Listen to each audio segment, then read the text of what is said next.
If you're online, you probably saw a report on the blogosphere a couple of days ago that said that Ann Coulter attacked Fox and Friends, this show, for having, quote, conservatives who can put two sentences together on the air. We never have conservatives on who can do that. Well, that seemed odd. Not exactly like the Ann Coulter we know, so here she is. What happened? She also wrote a book, Never Trust a Liberal Over Three, so you're promoting that book right now. Thank you. Yeah, no, I was attacking myself, apparently. I guess they just, I was talking about, I'd send out a tweet, it drives me, obviously 100% about MSNBC, because it drives me crazy that they never have a half-articulate conservative on, and then, which is, you know, okay, you're living in your little insular world and end up saying crazy things, but then particularly Rachel Maddow and Ed Schultz are always acting like these big Republican slayers, and no Republican will argue with me. So I was up at 3 a.m. one night last week, and I see this thing from Ed Schultz saying, Republicans are afraid to debate me. And so I tweeted back, then put me on your show, you lying. I don't think, even though there's nothing wrong with the word I used, I know you're going to bleep me, so I won't say it, but it's a synonym for pansy. And I was commenting on it, and I said, look, I don't care if they put me on. Right.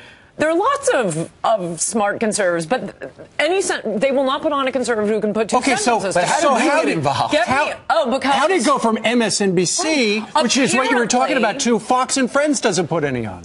Apparently, it's not that exciting a headline to say Ann Coulter attacks MSNBC, so they just flipped it to attacks herself. You know what else would make a fantastic headline? Ann Coulter kills family of 5. We should try that next time. See, Ann, here's what's disconcerting for us. We do not get attacked. Most of our press is positive. Yeah, it's very and positive. This was really disorientating to us. Well, but the interesting thing for me is how no one listens to the audios. Because it was an audio was linked, and but everyone just believes the headline. That would be research, though. You know, there would be a little research to get in there and see it. So we're glad we could talk about it with you face to face. That is wild. I mean, it is frustrating. Look at it. Compare it to Fox. And I don't work for Fox, as I said last time. I started the only TV network I ever worked for, in fact, was MSNBC. Look at the Fox liberals. Geraldine Ferraro, rest in peace. She was the Democrats' vice presidential nominee. Do not tell me she's not a serious Democrat. Bob Beckel, I think he's a pain in the neck. But you have to say he ran Mondale's campaign for president. He's on every day. Susan Estrich ran Dukakis's campaign. Juan Williams. These are not stupid liberals. MSNBC, it's, you know, get me Todd Harris, get me Meghan McCain. It would be like Fox putting on Joe Biden's daughter to give the other side. And Alan Combs does a great job, too. Yeah. No, I mean, I only listed a few of them there, but they're not insubstantial liberals.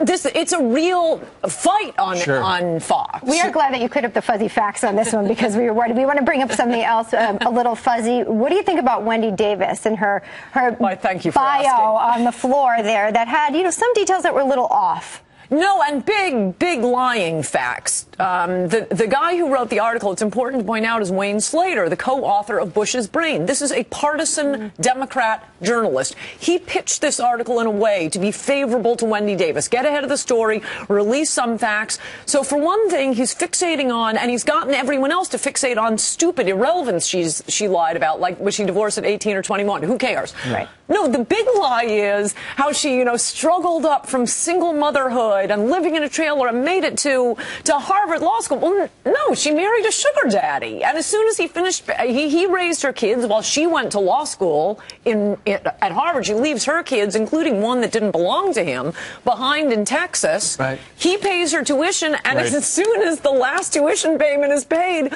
he said, ironically, she left the next day. She dumped him.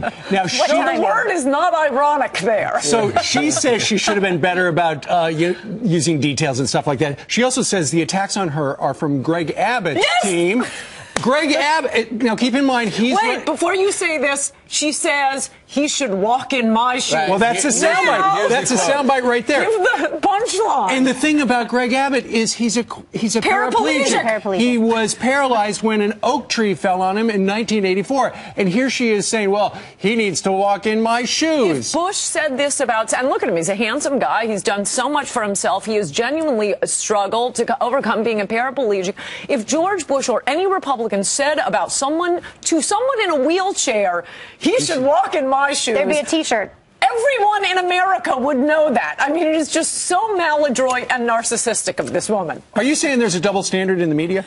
Well, it's an impactful race, though, Ann, because if there's a Democrat governor of Texas, that will be the first shot that the Democrats had of taking Texas. But she's a long shot. Decades. I think she's going to be a long shot now. I mean, to leave your kids behind, I think that's going to be very... She keeps saying my story is the story of all Texas women. Well, yeah, if you're Anna Nicole Smith, maybe. This is not the story. Most women aren't going to say, I mean, why couldn't she go to University of Texas Law School? And she leaves the kids, including the one that doesn't belong to the sugar daddy. He raised them. He supported them. God bless the sugar daddy. All right, Ann Coulter, who, as it turns out, did not say anything bad about us. Or me. I'd be attacking me. I'm a guest on Fox and Friends. All right. Thanks for setting those records straight. Thank you. And thanks. We're going to let all those other thoughts percolate, too. Hey, coming